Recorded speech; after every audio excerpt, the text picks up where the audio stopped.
Well, good afternoon, everybody. Thank you for coming. As you can tell from the absence of lunches on the table, the turnout is better than we actually expected.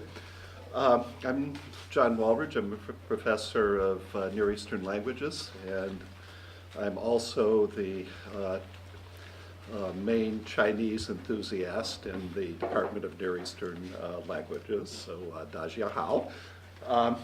It's my pleasure to introduce my friend and, as it happens, house guest, Zhou Guangcheng. Professor Zhou is Associate Professor of International Relations at Northwest University in Xi'an in China, which for the non-Chinese enthusiasts is best known as the place where the Terracotta Army is. His interests concern relations with the Middle East, and particularly Iran. He has his bachelor's degree from the People's Liberation Army International Studies University. As an MA from the University of International Relations in China, and a PhD from China Foreign Affairs University, which I hope I have these in the right order. He has written on Chinese relations with Iran and Iranian foreign policy. He spent part of this spring in Iran. Before I introduce him, let me give my apologies on behalf of Ambassador Strabati, who would have liked to have been here, but had appointments in Indianapolis today. So let me turn the floor over to Professor Zhou, and he will talk to us about China's Belt and Road Initiative. This is a huge Chinese foreign policy initiative to do major investments in large parts of the world. So, Professor Zhou.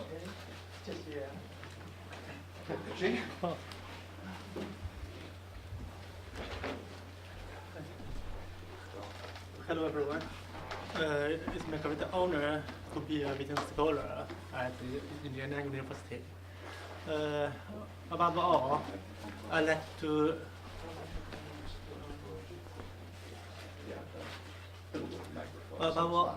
first of all, I'd like to thank Professor John Walridge, who invited me here.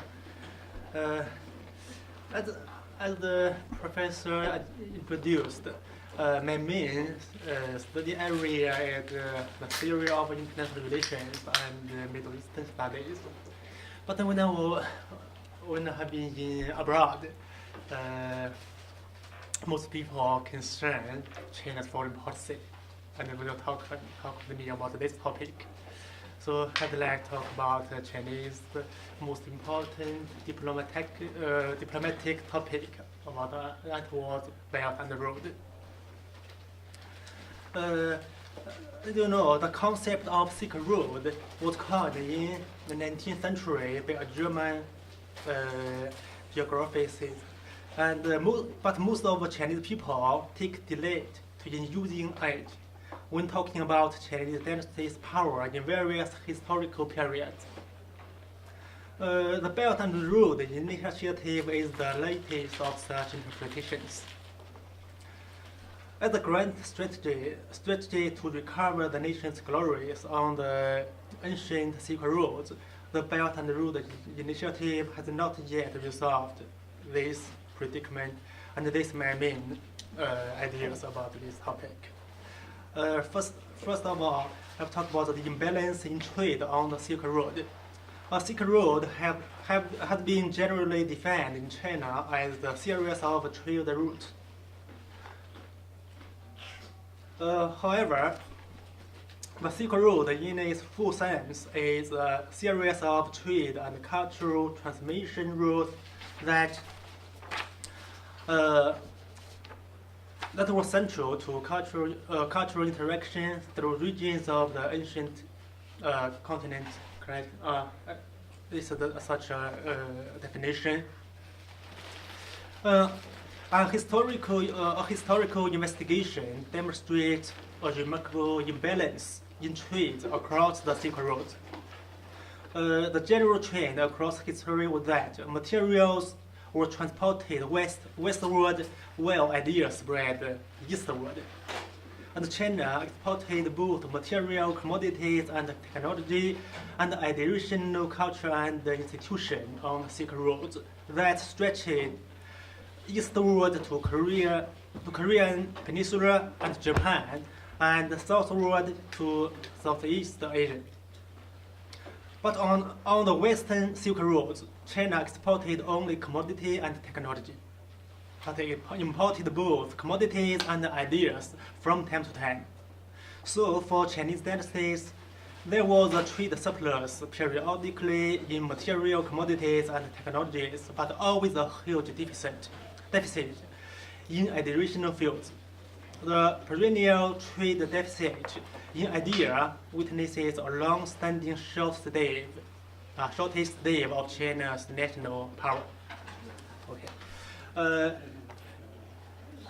Wooden barrel theory states that the capacity of a barrel with staves of unequal length is determined not by the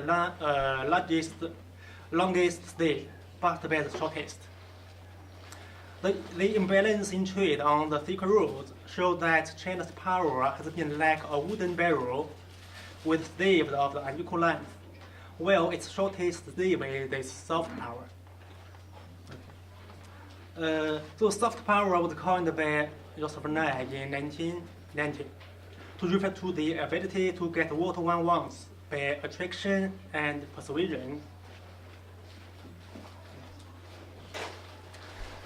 And rather than coercion or payment. Payment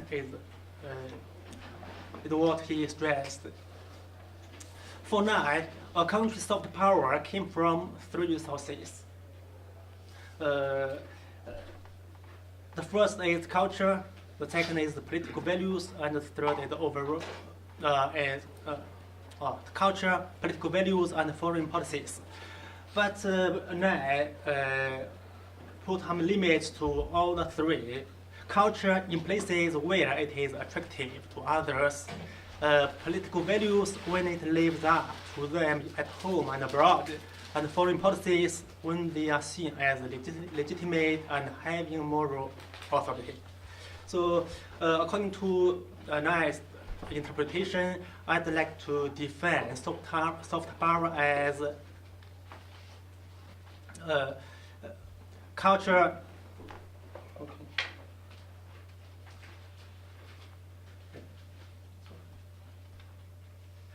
Cultural radiation, institutional attraction, and international appeal. So, and I'd like to over a fourth, because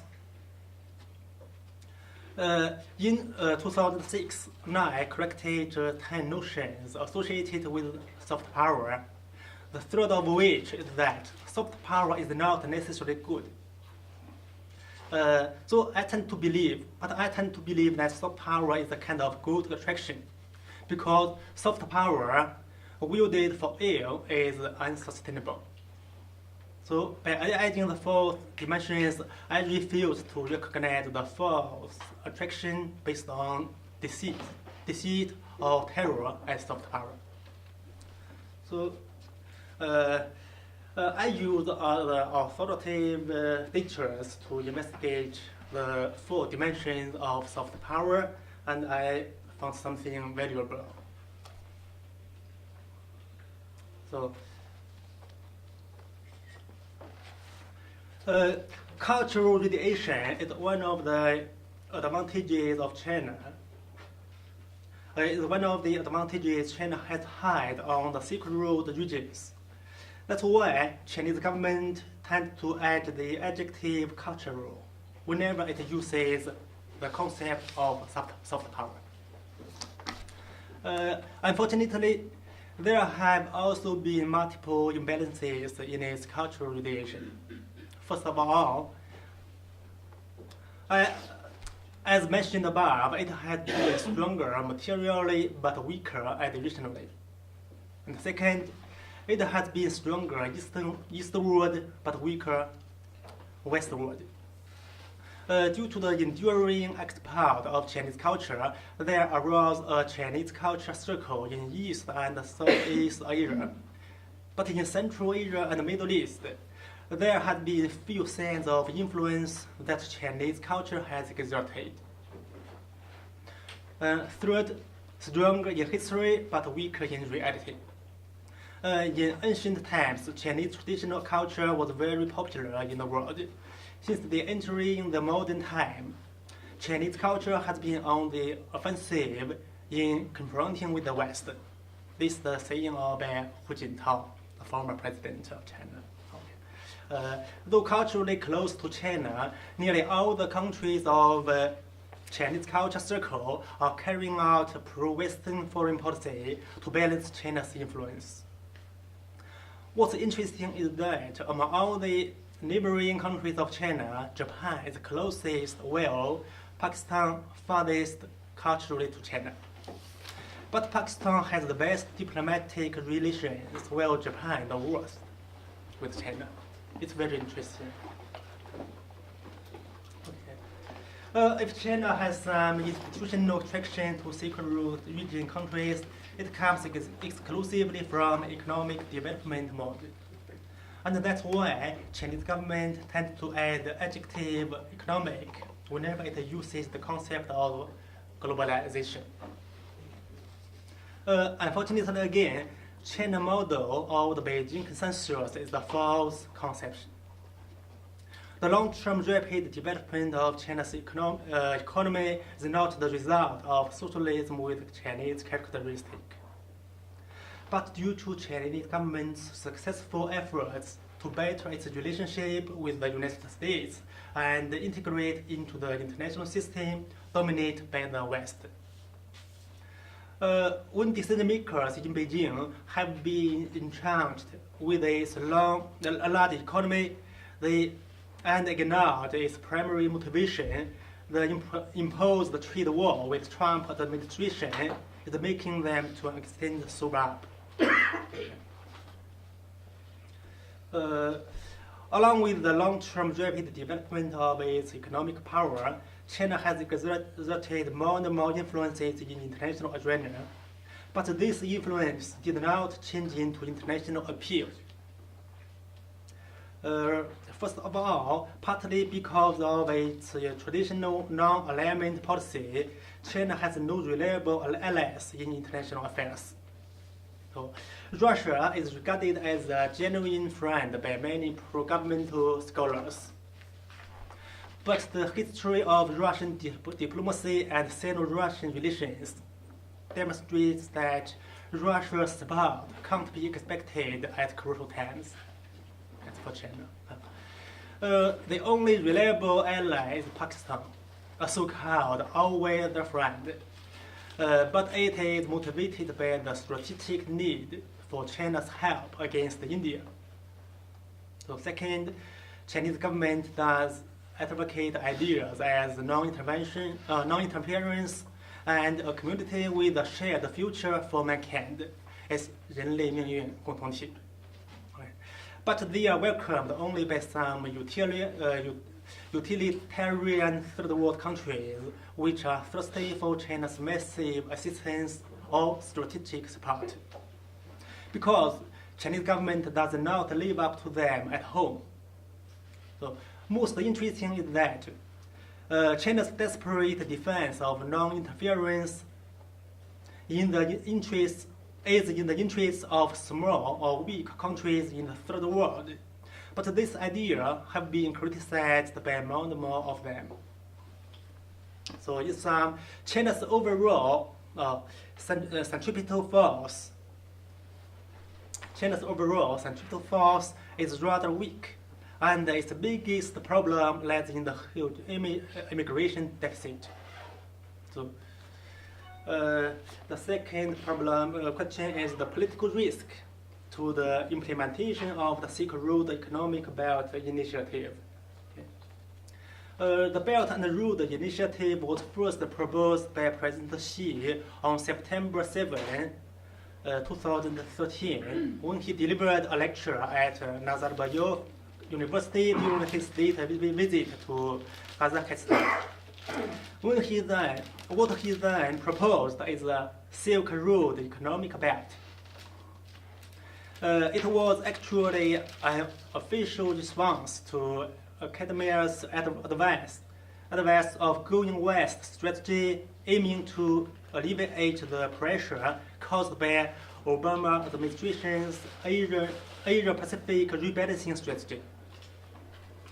Although the Silk Road economic belt has been quickly enlarged into One Belt and One Road, which is actually China's overall diplomacy, but the former is undoubtedly the most important part of the latter. I have stressed that China's soft power has been always weaker than its hard power on westward Silk Road, but it has not enjoyed the advantage over other nations in terms of hard power. On the one hand, as a result of the trade deficit in idea, all the religions of Central Asia, South Asia, and the Middle East have had spread eastward along the ancient Silk Road and have had fundamental influences deep into Chinese society. Chinese traditional culture has been interpreted as the trinity of Confucianism, Buddhism, and Taoism. But Buddhism, as an Indian religion, was imported from Central Asia, while Taoism, a combination of Buddhism and Chinese native culture. In other words, half of Chinese traditional culture were imported from westward Silk Road. On the other hand, in the past 2,000 years, the Middle Kingdoms could safeguard its west security only in certain periods of Han, Tang, and Qing dynasties. It is especially noteworthy that China lost its control over the western regions, its Xi, from Middle Tang, although China recovered its control over these regions in Middle Qing. Qing Empire lost this control and more than 700,000 square kilometer territory quickly.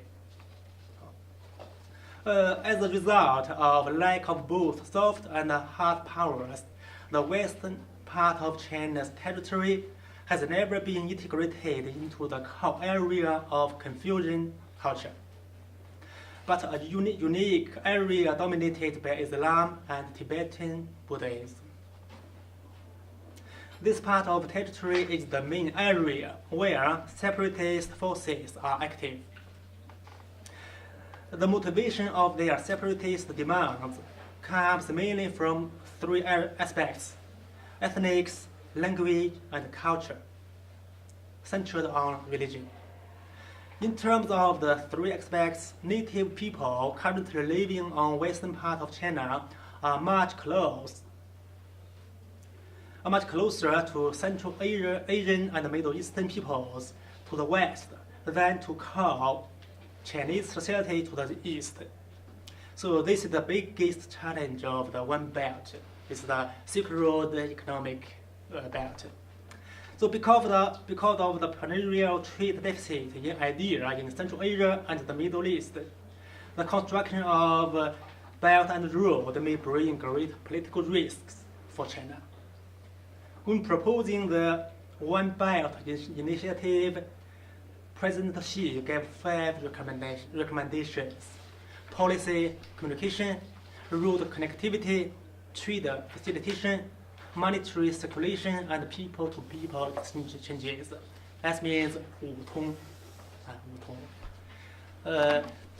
President Xi said the key to sound relations between states lies in the affinity between their peoples, which largely stems from mutual understandings. According to his recommendation, the construction of One Belt must be based on and lead to people-to-people exchanges. That's 民心相通. However, the logic destination of people-to-people exchanges on one belt is necessarily the creation of a transnational civil society, including Western China on one hand and Central Asia and the Middle East on the other. So if such a transnational civil society is created, the people on Western China are perhaps much closer to West than to East. This will arise a paradox that the more fruitful the construction of Belt and Road, the more aloof people on Western China from the core Chinese society.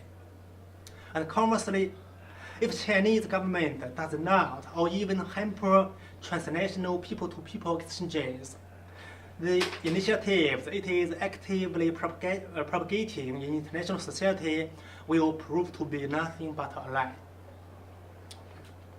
So, based on above discussion, I conclude I'm drawing some conclusions. First of all, trade on secret routes witnesses a perennial trade deficit for China in idea, which demonstrates that soft power has always been the shortest slave of China's power. Also, as the wooden barrel theory demonstrates, China's overall strength and the behavioral capability in international arena are dependent decisively on its liability of soft power rather than its economic or military strength. The willingness of Chinese government to add cultural before soft power and economic before globalization exactly demonstrates its lack of additional power. So what Nye stresses is that payment is not soft power, but a kind of hard power. China is pushing the construction of Belt and Road exclusively by providing economic assistance, even to the very wealthy countries as the United Arab Emirates, Saudi Arabia, and South Africa. Robert Daly also stresses that soft power can't be bought. A history of Chinese diplomacy shows that China has